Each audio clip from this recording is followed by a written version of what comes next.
Thank you, Helena. We will have her back on the stage for the Q&A. Again, just a reminder for folks, if you just walked into the room, the Q&A session at the end will be through Slido, which means you have to scan the QR code on your badge and submit questions through that. We'll have 10 minutes towards the end to bring our panelists up and ask questions.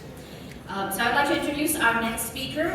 Leike is the alignment team lead for OpenAI.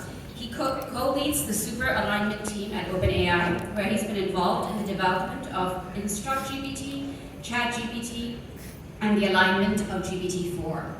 He developed OpenAI's approach to alignment research and co-authors the super alignment team's research roadmap.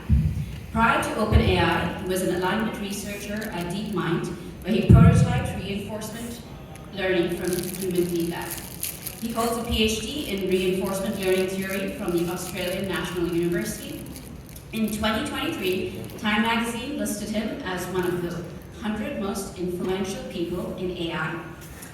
So we're very happy to have him here. And fun fact about him, he would like everyone to consume more edible flowers. We seem to have a theme on nature and gardening with our panelists. So with that, welcome Jan.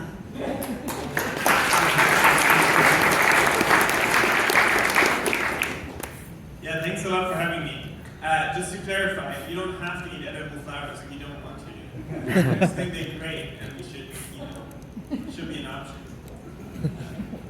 Yeah, I want to talk to you about super alignment, which is a team I co-lead at OpenAI together with Ilya Subscaper, and what we've been up to and what we're planning to do.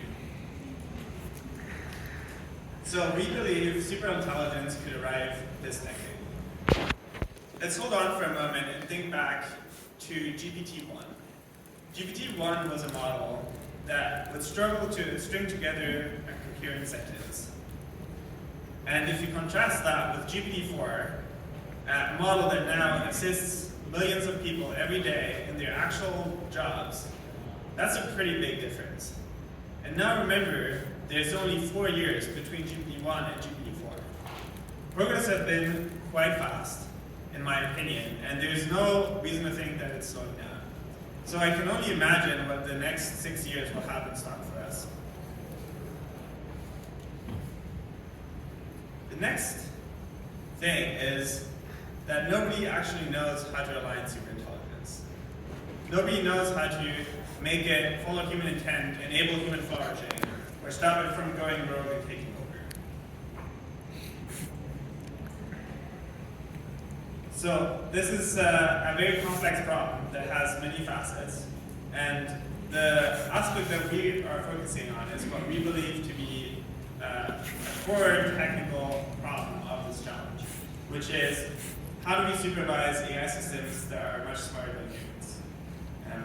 In other words, if we have very capable models, they will do very complex tasks, and we will struggle to know whether they're doing it in accordance with our intent or how we meant them to be done.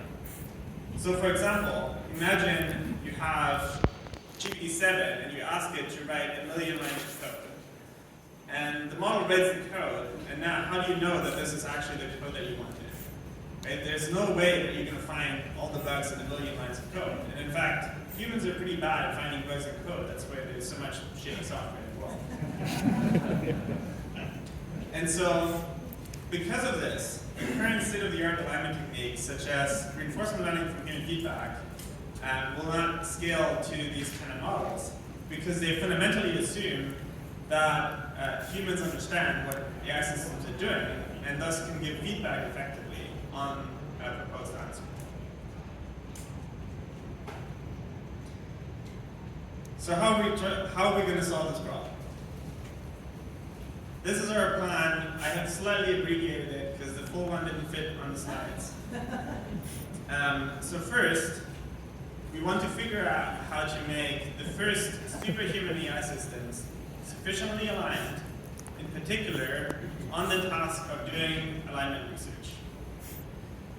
And if we can succeed at that, we can then, as a second step, use what is technically known as a metric fuck ton of compute to run the automated alignment researcher figure out how to align its successor systems and ultimately superintelligence. So to enable the second step, OpenAI has committed 20% of the compute they secured by July 2023 towards this effort. And so we don't have to worry about not having enough compute to do this. But how are we going to do the first step? This is what I want to outline a little bit more today. This is very much work in progress, but it should give you a glimpse of how we are thinking about approaching this problem. And on a high level, I think we'll need two classes of techniques. The first one is techniques that allow us to train AI systems to be more aligned. And the second one is what I would call validation techniques that help us figure out whether we actually did a good job. So the first technique we use to make our AI systems more aligned is what I would call AI-assisted human feedback. So this is quite a natural continuation of our legit reinforcement learning from human feedback, where we train AI systems to assist human evaluation. So if you imagine you have your million lines of code, and you'll struggle to find the bugs in that code. But if you have an assistant that points out bugs to you, it will be so much easier to check that these are in fact bugs and they should be fixed. And so if we can train a good assistant model to find bugs, then it will enable humans to much more effectively supervise AI systems on hard tasks like these. And so our goal today is to train versions of GPT-4 that will point out all the bugs in code that they are aware of. And the difficulty here lies in figuring out what bugs they're aware of. The next technique for improving the alignment of our system we're working on is easy-to-hear generalization. So the idea here is we want to supervise AI systems in easy settings where we have high confidence in our supervision. So let's say we can supervise bugs in 10 lines of code. And then we want to use the magic of deep learning to make them generalize correctly to difficult settings where we can't supervise effectively anymore. And so, in other words, we want to latch on to the underlying concepts the model has learned of, like what does it mean for code to be correct, or what does it mean for an answer to be truthful, and then use this concept in settings that are actually very difficult for us to know whether a code is correct or whether an answer is true. And so what we're doing today here is we're using small language models to supervise larger language models as an analog for using humans to supervise AI systems that are smarter than us, and see whether we can bring about these generalization properties that we're looking for. Okay, so, and now for validation, how do we know that we are actually making our system sufficiently aligned? One technique that we are hoping to leverage is automated interpretability. So the idea here is, even if you think about systems like GPT-3 that already have hundreds of billions of parameters, there's no way that humans will be able to look at each of them, especially if you have small teams. But if we can train AI systems to follow the interpretability workflow that humans would use, then we can radically scale this workflow to models of huge sizes. And so what we've been doing today is using GPT-4 to automatically explain neurons in GPT-2. And this is not itself restricted to GPT-2. You can explain neurons in any model. The major problem is just it doesn't really work that well yet. And so we're trying to improve it. And then lastly, we want to adversarially test that what we're doing is actually good by deliberately training deceptively aligned models. That means models that pretend to be aligned but actually have ulterior hidden motives. And then we want to see whether we can reliably identify these models as opposed to what we believe are actually aligned models.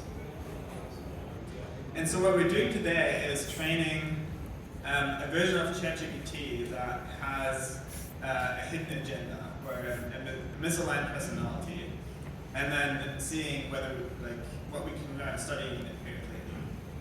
And when you're doing this kind of work, you have to be extremely careful that you're not accidentally bringing about the whole thing that you're trying to do. So, we're going to need a better cage than this one. So overall, our goal is to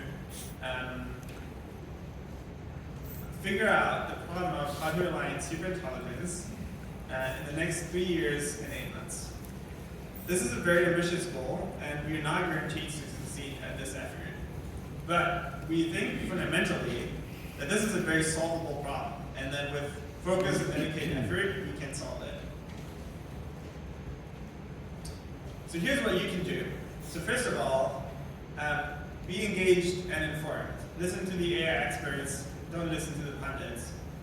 And then second, hold the AI developers accountable. Make sure they actually keep the promises they make and use AI for the best of the world and not for selfish gains.